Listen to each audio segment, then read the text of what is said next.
Hi, Michelle Glass here. Welcome back to another episode in our Chapter 23, Lecture 23 series. And our topic for this video is talking still about gas transportation, but now we're going to be focusing in on the movement of CO2.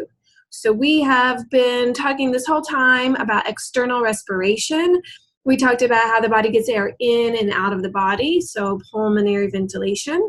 We looked at gas diffusion, so how does the oxygen gas know to go from the lung to the blood to the tissue? And how does the CO2 know to go from the tissue to the blood to the lung? And then we've talked already about how oxygen gas is transported, bound to the hemoglobin molecule.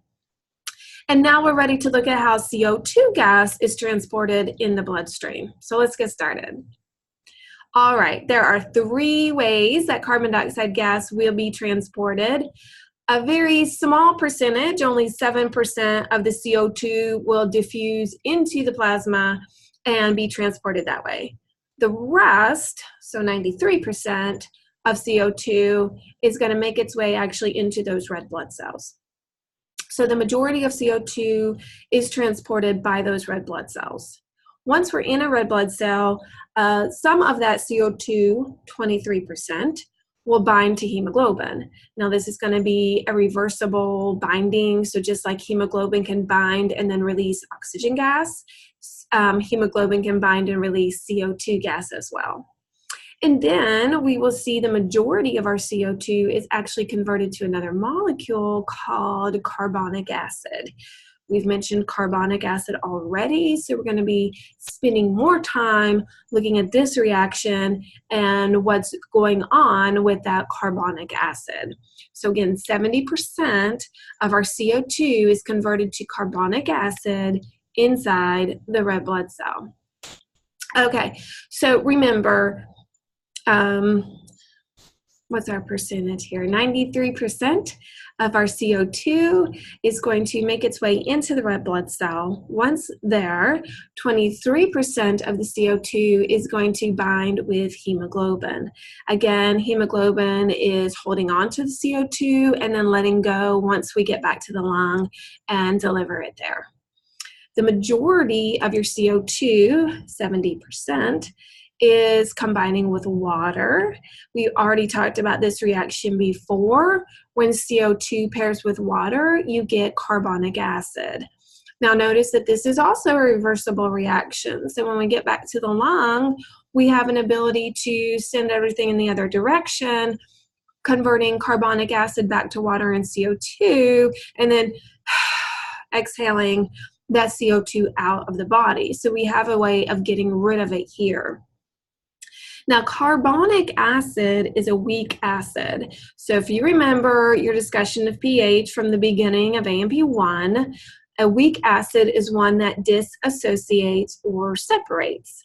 So carbonic acid will separate into a hydrogen ion and a bicarbonate ion. Weak acids are a reversible reaction, so not only will it separate into the pieces and parts, but it will come back together. So again, that will be important as we talk about how we get rid of the CO2 from the body. Okay, now hydrogen ion we know is dangerous, it's reactive. This is the ion that can lower the pH, making things more acidic. So we need to have a way of sort of getting rid of it. And we can do that because hemoglobin will come along and trap it. So hemoglobin will hold on to that H+ for us. So it's acting like a buffer. It's temporarily storing a hydrogen ion. The bicarbonate ion, on the other hand, is going to be traded for chloride ion. So the red blood cell will trade bicarbonate ion, stick it out into the blood plasma, and then take on the chloride ion. This exchange of chloride ion for bicarbonate ion is called the chloride shift. So bicarbonate ion becomes part of our body fluids. We're going to talk about this as a bicarbonate reserve. It's going to matter in the future when we talk about how our body regulates pH. So this is particularly important buffer for our body fluids. And when we talk about it at that point, it's like, where did it come from? It came from here. It came from this chloride shift that's happening at the red blood cells. Now, do we need to worry about this bicarbonate ion being loose in solution? It's negatively charged. It's reactive. No, because also in your body fluids, you have a whole lot of sodium ion. Remember, because of your sodium-potassium exchange pump, our old best friend from A&P1. Okay, so all that sodium that's out there binds with our bicarbonate ion. It makes sodium bicarbonate for us. So it's just kind of hanging out in our body fluids, waiting until we need it. Okay, as we make our way back to our lungs, we're going to see all of this is going to reverse. So we need to breathe out that CO2. So any of that carbon dioxide gas that was bound to hemoglobin is going to be let go.